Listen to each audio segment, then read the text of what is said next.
C'est un homme aux multiples qualités musicales, pétri de talent. Il part très tôt de son pays pour vivre sa passion à l'international. Papis Fofana est notre invité. Avec lui, nous parlerons de la musique mandingue à l'international. Mesdames et messieurs, bienvenue sur NTV. Il est l'heure de culture mandingue.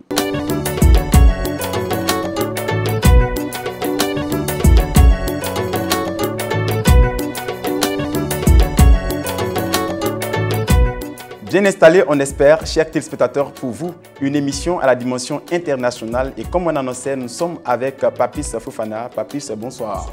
Bienvenue à Culture Mandingue. On se revient tout à l'heure, le temps de permettre à nos téléspectateurs de vous découvrir dans le portrait.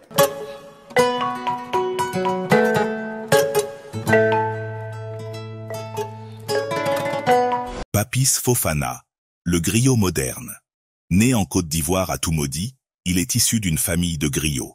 Ainsi, il grandit dans la musique, entre le balafon, la kora et les percussions. Il fait de la musique son langage, à travers lequel il se fait dépositaire de ses origines à travers le monde. Papis Fofana.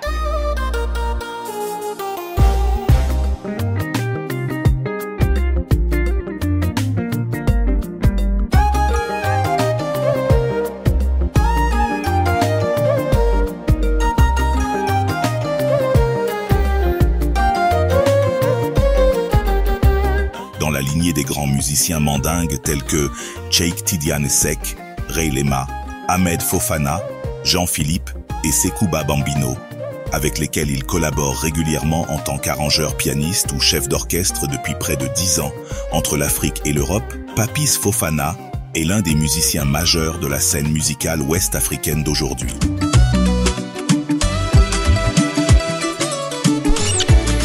Musicien multi-instrumentiste, arrangeur, Papis Fofana travaille depuis plus de 10 ans pour les plus grands artistes du paysage musical africain. Ah, super ça. Alors, qu'est-ce qu'on peut ajouter à cela, à cette présentation, Papis? Déjà, je salue tout le monde parce que déjà, je suis ému déjà de voir cette image-là qui vient de passer tout à l'heure. C'est qu'on peut rajouter... bon, juste c'est un plaisir d'être là. Merci. Alors, ton premier contact avec l'instrument, c'était où, quand et comment? Bon, déjà, vu que nous, on est né à Toumaudi, on voyait nos papas, maman qui chantaient toujours. On était tout petits, on partait s'asseoir, on écoute. Donc, du coup, c'est parti de là-bas. De Toumaudi, je crois, on s'est retrouvé à Daloa. Et tant petit, on était là à écouter papa, tout ça. Donc, c'est dans ça. Moi, j'ai commencé à me jeter dans la musique, tu vois, donc il y a eu l'amour de ces trucs. Donc. Les premiers contacts, en fait, comment ça se faisait? Est-ce que tu avais des amis autour de... Non, déjà, c'est la famille, parce que j'ai ma soeur qui chante, tout. Et donc, c'est parti de là-bas. Et aussi, il y avait des amis aussi, qui étaient musiciens, donc j'ai partagé jouer avec eux. Et voilà. C'était depuis à quel âge à peu près? On était petit, on avait 10 ans, tu vois, 10 ans, 11 ans, 12 ans, j'étais encore petit. J'ai parti à l'école coranique déjà. Souvent, j'ai grillé un coup pour aller vers, tu vois, par rapport à la musique. Donc, c'est un truc qui m'a beaucoup attiré, tu vois. Et bon, vu qu'on est né dedans, donc voilà, c'était un peu dur. Donc, chaque fois, on me frappait à l'école là-bas. C'est ça. Donc, on peut dire pour vous, la musique est un don. Et justement, c'est ça. Voilà. Okay. Alors, d'instrumentiste, vous allez donc étendre vos compétences jusqu'à devenir arrangeur. Comment cela se fait? Bon, déjà, il y a mon grand frère Ahmed Fofana. Déjà, lui, il était déjà bien avancé dans ce truc-là. Il était déjà arrangé, il jouait avec les côtés bas. Je ne sais pas si vous connaissez les côtés bas. Donc, du coup, moi, j'étais là et j'étais en côté bas. Lui, il était déjà sur l'Europe. Et j'aimais beaucoup sa manière de jouer, tout. Et il m'a même envoyé un clavier, un piano. Donc, à partir de là-bas, j'ai commencé à bosser, comment, tout. Mais du côté de l'arrangeur, j'ai cherché, tu vois, bon, attends. Je faisais d'abord seulement dans mon piano et des amis au quartier venaient chanter dessus. C'est ça. Donc c'est comme ça, bon, comme la technologie a évolué, tout ça, on a commencé un peu, voilà, puis voilà. Alors super, nous on vous reçoit aujourd'hui à Culture Mandingue sur NTV, la chaîne des leaders. Il sera donc question pour nous d'échanger avec vous autour, n'est-ce pas, de la musique mandingue à l'international, puisque vous êtes à l'international. Et sans plus tarder, nous allons permettre donc à nos téléspectateurs de suivre le rétro.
Yeah, super. Super. Belle sonorité, oui.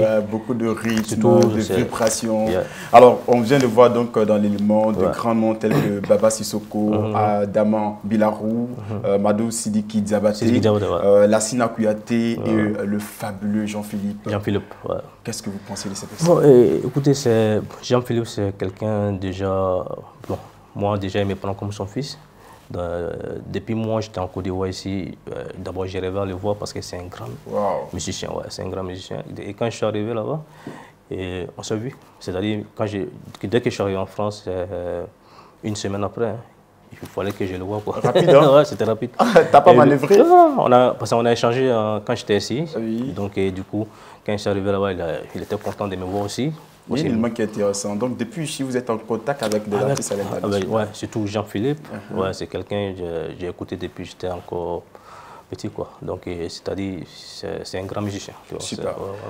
Merci donc à Jean-Philippe et à tous ceux qui nous suivent de partout. On rappelle que nous sommes sur NTV, la chaîne des leaders. Et nous sommes à l'émission Culture Mandingue, l'émission qui tente donc à faire la promotion de la culture mandingue. Alors, avec vous, effectivement, nous parlerons de cette musique-là à l'international, culture mandingue. Et là, comment la musique mandingue est donc vue à l'extérieur? Bon, déjà, il y avait déjà les anciens là-bas, tu vois. Nous, quand on est parti, on allait trouver déjà, quand j'ai parlé de Jean-Philippe tout à l'heure, il y a plein d'autres chanteurs, de nos sœurs qui sont là-bas. Et quand je suis parti, je suis allé trouver, il y avait la musique, hein, il y a toujours la musique mandingue là-bas. Hein, et surtout les Blancs, ils adorent ça beaucoup. Donc souvent, il y a les petits concerts, les cabarets, tout ça, tout ça passe. Et un peu le style de Oumou Sangaré, ça marche beaucoup là-bas. Donc on appelle la pétatonique, ça marche beaucoup là-bas. Donc du coup, là-bas ça va. Côté mandingue en France, ça se passe très bien là-bas. Okay. Alors on a donc remarqué dans l'élément Jean-Philippe également, c'est un blanc qui joue de la musique mandingue avec vous. Comment il arrive à s'intégrer? Comment vous appréciez cela? Déjà Jean-Philippe, il a commencé, déjà lui il est allé en Guinée. Il y avait un pianiste aussi qu'on appelait Kémo Kouyaté, qui est décédé, père à son âme. Donc du coup, il a beaucoup cherché, il allait au Sénégal, il a cherché aussi comment les Sénégalais font les sabbats, tout. Voilà, j'ai entendu un peu de voilà, un peu. Donc il a fait Youssounou, surtout Mouli Djeri, tout ça. Il a fait beaucoup de trucs.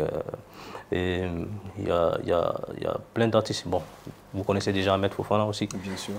Avant que moi j'arrive là-bas aussi, lui aussi il avait essayé de créer un truc qu'on appelle un métis mandingue.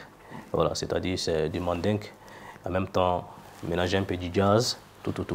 Donc lui aussi il avait créé ça là-bas, tout. Donc il y a beaucoup de choses, qui sont là-bas pour savoir.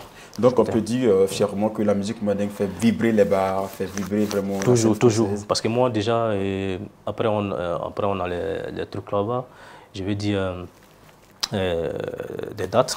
Voilà, on va venir dessus. Bien sûr, pas de souci, on en parlera du coup, juste à la fin de cette émission. On aura l'occasion de vous permettre de nous donner. Donc ça marche en tout cas côté mandingue. Les Blancs adorent beaucoup de mandingue. Alors, comment vous êtes organisé? Quelle est donc la manière dont vous vous organisez pour vraiment faire la promotion de ce genre musical? Bon, du coup, quand moi je suis arrivé là-bas, j'étais, comment on appelle? Déjà, j'étais pas trop connu là-bas, tu vois. J'ai commencé à faire d'abord, il y a une télé là-bas, TF1, ils ont fait un truc de film là-bas, donc ils m'ont invité. Donc je venais un peu avec un peu de son de mandingue un peu. Donc à partir de là-bas, j'ai cherché à trouver des jeunes là-bas, qui sont nés là-bas, qui font la musique. J'ai essayé de former un peu ces jeunes-là. Ah, vous intervenez donc dans la formation de ces jeunes-là? Voilà, donc actuellement même, c'est avec que je joue. Voilà, ils sont nés là-bas, ils font la musique, tout, mais j'essaie de donner un autre couleur. Toujours dans le mandingue, hein? Toujours dans le mandingue. Super. Voilà, donc du coup, chaque artiste qui vient là-bas, qui quitte en étranger, qui naît, tout, c'est moi qui est là-bas pour allumer, quoi, en fait. Wow. Voilà, les concerts, tout. Donc, on allait en venir certainement de savoir quelle est donc la politique que vous mettez en place pour donc recevoir vos frères qui viennent nouvellement. Bon, sur ce côté, bon, tu sais, sans vous mentir, faut avoir un cœur blanc pour ça parce que c'est pas facile. Voilà, il y a des frères qui viennent là-bas. Par rapport à l'éducation, nous par exemple, on vient d'une famille qui franchement qui sont accueillis beaucoup de personnes. Oui, voilà, donc du coup, moi personnellement, quand des artistes qui quittent à l'étranger qui viennent, je suis là pour eux. j'essaie même de les intégrer, comment on appelle, dans mon groupe, tout ça. Mais le souci, c'est quoi? C'est que ces gens-là, quand ils les apprennent un peu, quand ils commencent à connaître un peu certains trucs, souvent même, il y a des conseils qui trahis, quoi, en fait. Et donc, il y a un véritable problème de reconnaissance. Voilà, surtout, que ce soit les chanteuses, que ce soit les musiciens, c'est pas facile. Même souvent, il y a des concerts et la personne l'attend 2 jours, 3 jours pour te dire qu'il ne pourra pas venir, quoi, alors que vous avez déjà répété. Et ça, c'est le côté là qui fait maintenant qu'on se méfie maintenant. Ça doit être grave, hein? Voilà, c'est ça qui fait qu'aujourd'hui, ce n'est pas professionnel, quoi. Donc, j'essaie de me méfier un peu. Je cherche encore des personnes. En tout cas, il y a des amis qui sont bien là-bas, qui sont bien là-bas. C'est ça seulement le souci. Donc, les étrangers qui viennent là-bas, des frères qui viennent là-bas. En dehors de votre pays, la Côte d'Ivoire, vous recevez aussi d'autres jeunes qui viennent de la sous-région, de l'Afrique entière? Oui. Guinée, Sénégal. Ouais, il y a plein, il y en a. Il y a plein qui viennent là-bas. Alors, on va juste demander de savoir comment le lien se fait entre vous qui êtes donc à l'extérieur, notamment en France, et ceux qui sont ici, les musiciens. Est-ce qu'il y a une plateforme qui vous réunit, qui vous permet donc de mieux œuvrer ensemble? Bon, sur ce côté, bah oui, parce que déjà, je ne sais pas si vous suivez souvent les challenges que j'ai fait. Bien sûr, voilà, donc du coup, j'ai plein des amis, que ce soit des chanteuses, des chanteurs, tout, qui sont pas, même, en fait, on travaille en distance souvent, parce qu'il y a d'autres qui n'ont pas moyen d'aller là-bas. Donc souvent, on reste sur ce truc-là, c'est-à-dire qu'on fait un travail en distance, et puis bon, on essaie de gérer ensemble, comme ça. Papis, dans cette émission, on a une lucane qui donc nous permet de découvrir des astuces de notre belle culture. Et nous allons tout à l'heure filer pour le Massiri et en prendre des nouvelles.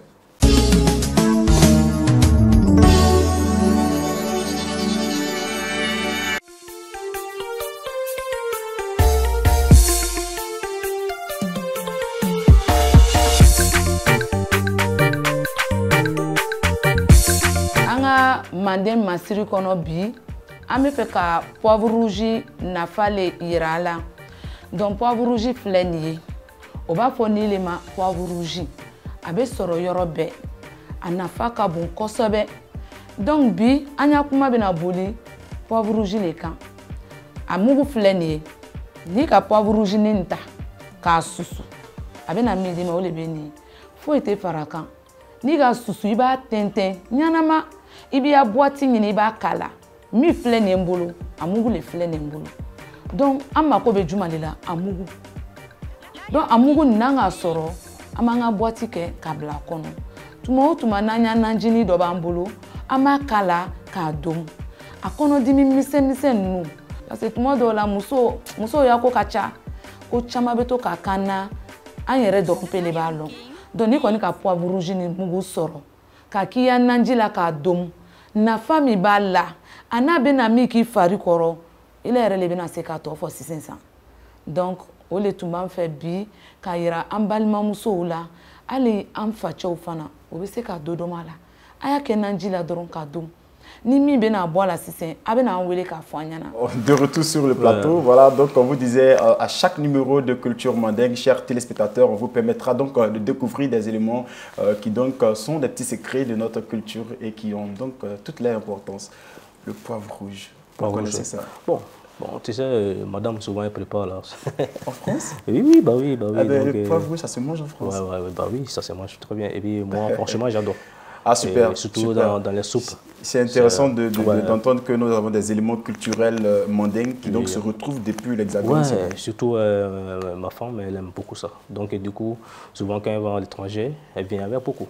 Donc moi, je valide. Alors donc c'est dit, hein, c'est un élément important, surtout pour le ventre. Ça, donc sont tous les maux qui sont donc liés à l'abdomen. Ça apporte beaucoup de tranquillité au niveau de la santé.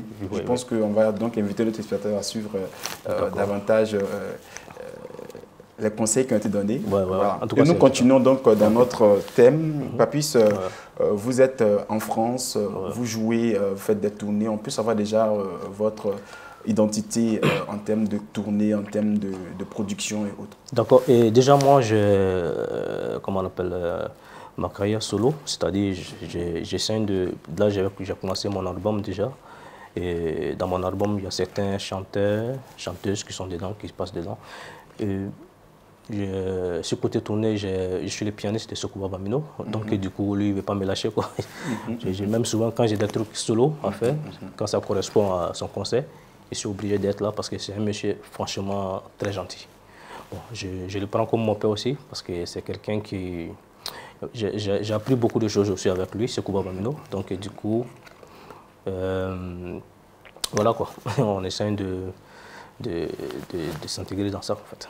Voilà. Alors pour vous, la culture mandingue, notamment la musique mandingue à l'international, quel avenir?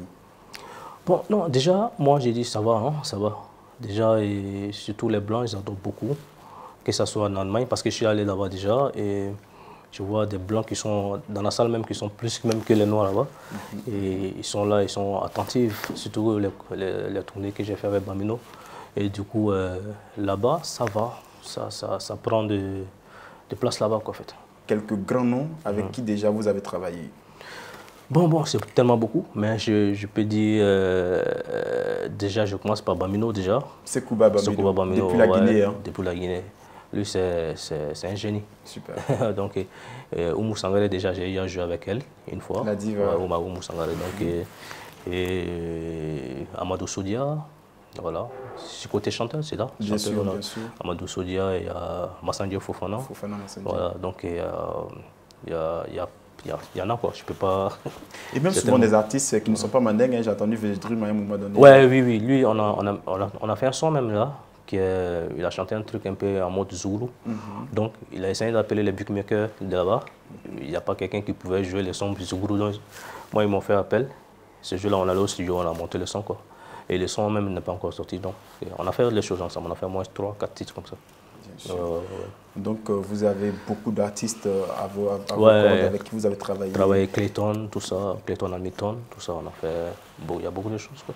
Tu sais, là-bas, déjà, moi, je suis dans beaucoup de musique là-bas, sur côté mandingue, sur côté francophone, tout quoi. Toi, en tant qu'un arrangeur, on est obligé. Voilà, de s'adapter à ça. Papis, nous sommes tellement heureux de vous avoir. Mais malheureusement, nous sommes à la fin de notre émission pratiquement. Mais on ne va pas vous laisser partir sans connaître vos grands rendez-vous, les dates à venir. Il n'y a pas de souci. Ce côté date, déjà, moi, normalement, à la fin, je dois rentrer parce qu'on a un voyage sur Afrique du Sud avec Bambino. Voilà, et vous connaissez Madjene Fitini aussi? Madjene Fitini. Voilà, Madjene Fitini. Donc, elle a des... Bon, ça, c'est mon côté solo, quoi. Elle a des trucs en Italie. On doit aller là-bas en Allemagne. Et Bruxelles aussi. Et Bambino aussi, il a beaucoup de dates. Mais je n'ai pas encore toutes les dates, mais je sais qu'on doit aller en Afrique du Sud dans le mois d'août, Inch'Allah. Merci Papis Fofana, merci d'être venu sur le plateau de NTV. Nous avons été très heureux de vous recevoir et nous allons laisser donc à nos téléspectateurs de déguster ce que vous savez faire du mieux et ça sera dans Fogo.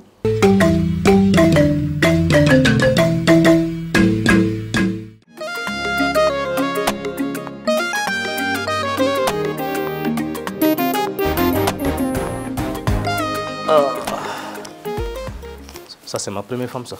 Bien sûr. On y va.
ces belles productions sonores prend fin cette émission au cours de laquelle nous apprécions avec Papis Fofana la marche de la musique mandingue à l'international. Merci de nous avoir suivis. On se retrouve le vendredi prochain à la même heure. D'ici là, restez fidèles à NTV, la chaîne des leaders.